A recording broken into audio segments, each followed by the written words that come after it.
Hi, I'm Helene Munson. I'm the author of Boy Soldiers, a story of Nazi elite schooling and its legacy of trauma. This is the cover we designed. The History Press will publish this in the fall of 2021.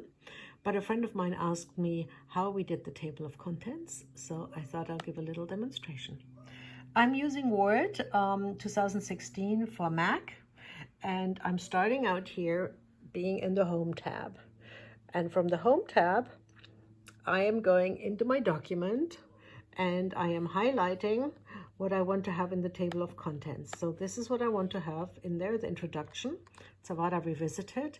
And now I'm going to the Style Gallery and I'm choosing heading 1. You can choose heading 2 as you want. It changes the color and the font, but if you don't like it, you can change that later. So now I'm going into chapter 1. The Wrong Time to Die. I'm highlighting it. I'm going back into the Style Gallery, heading 1, clicking on it, and then I'm going back into my document. Chapter 2, Traveling to Another Country, highlighting it, going to the Style Gallery, heading 1. This is all in the Home tab, just to remind you. But now I would like to see how my table of contents looks. So the most important part is that you find the right space where you want your table of contents to go. I would like it to go here. So I'm clicking on that. And now I have to change into references. So references. And from references, I go all the way to the left. It says table of contents. And I click on it. And it offers me various options. I'm just going for the classic style right now. I click on it. And guess what? It's magic. The table of contents just appeared.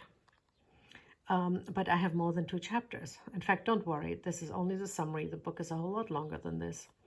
So I'm going back down and I'm now looking for chapter 3. I'm highlighting it, remember.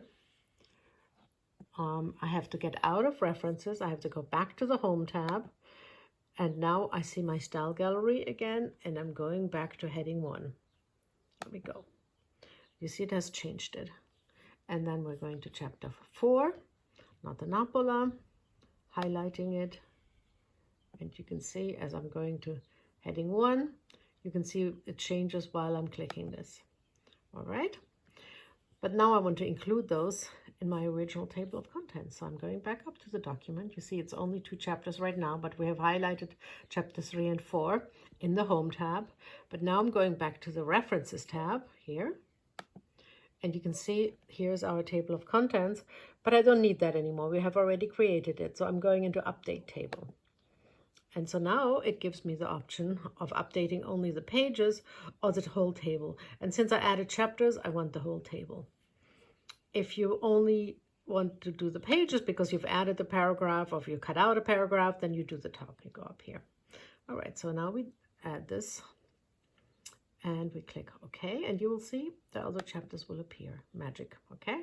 It's quite wonderful. So this saves you a lot of work. So you can constantly update your table of contents without having to rewrite it and reformat it.